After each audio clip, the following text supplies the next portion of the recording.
Welcome to The Explainer. Today, we're diving into something that's at the very heart of, well, everything. Our relationships, our careers, you name it. We're talking about effective communication.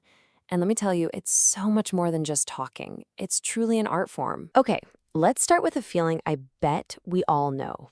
Have you ever been in a conversation where you just felt trapped? Like you're looking for an escape route? Or maybe you've been on the other side, realizing you've been talking for way too long and you can literally see the other person's eyes glaze over. Yeah, we've all been there. And look, this isn't just some small, awkward moment. It has real costs. Think about it. All that wasted time going back and forth on the same point. That feeling of being completely drained after a tense conversation. And the big one, how misunderstandings can just chip away at good relationships until there's nothing left. It's a huge deal. So, what if the secret to better connection isn't about finding the perfect words? What if the words we spend so much time worrying about are actually just a tiny, tiny piece of the puzzle? Now, check this out. This is a classic model in psychology, and it is absolutely mind-blowing. When we're communicating our feelings, our attitudes, a whopping 55% of that message comes from our body language. Another 38% comes from our tone of voice. And the actual words, a tiny 7%. That means people don't just hear your message, they feel it. And this quote just hits the nail on the head. It explains why we instinctively trust what we see over what we hear. Think about it. It's pretty easy to craft a sentence that isn't true.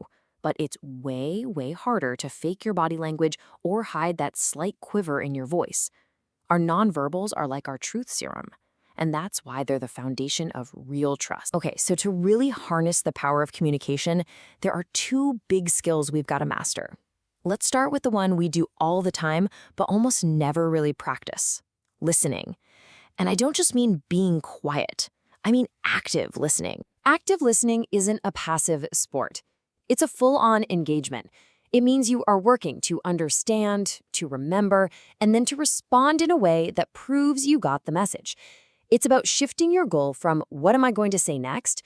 to "do I truly understand what this person is feeling and saying?"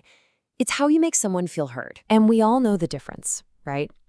A good listener makes you feel like you're the most important person in the world. They're locked in, they're nodding, they're asking smart questions. A bad listener, on the other hand, they make you feel invisible. They're glancing at their watch, they cut you off to talk about themselves. It's night and day. Now, here's the good news. You can get better at this, starting today, with 3 simple techniques. First, paraphrase. Just say back what you heard in your own words. So if I'm hearing you right, it's a game changer. Second, reflect their feelings. Wow, that sounds incredibly frustrating. This shows you get the emotion, not just the data. And third, embrace the silence. This is a tough one, but just pause. Give them a moment to think. You'll be amazed what comes out.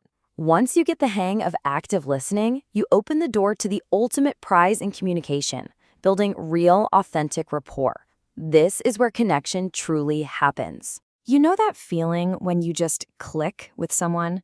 When the conversation just flows and you feel totally in sync? That's rapport.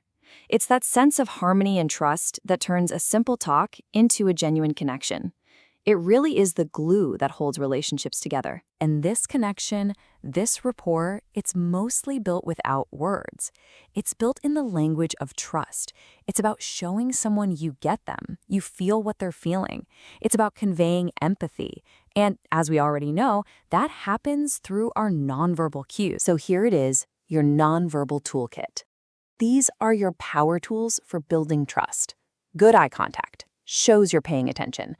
An open posture, no crossed arms, maybe leaning in a bit, screams warmth. Mirroring, where you subtly match their posture, builds a deep subconscious bond.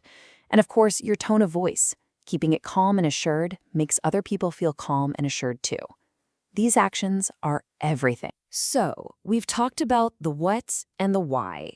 But let's be honest, communication is a skill. It's a performance art. The theory is great, but the real magic happens when you get on stage and actually do it. I love this quote from Einstein because it's so true for communication. Knowing the buzzwords, active listening, rapport, that's not enough. You've mastered it when you can do it so simply, so naturally that it's just part of how you show up in the world. So that's the big question, right? You have the tools now, but how do you get your practice reps in? Because reading about this stuff is like reading a manual on how to ride a bike. The real learning happens when you get on and start pedaling. One really fascinating way to do this now is with AI tools where you can actually role play these tough conversations and get feedback right away. But whether it's through an app or just by being more intentional with the people in your life, mastery isn't about running through a checklist in your head. It's about practicing until these skills become second nature. Because true connection happens when we stop obsessing over what we're going to say and start focusing on how we make the other person feel. So I'll leave you with this thought. In your very next conversation, are you going to listen just to reply, or are you going to listen to understand?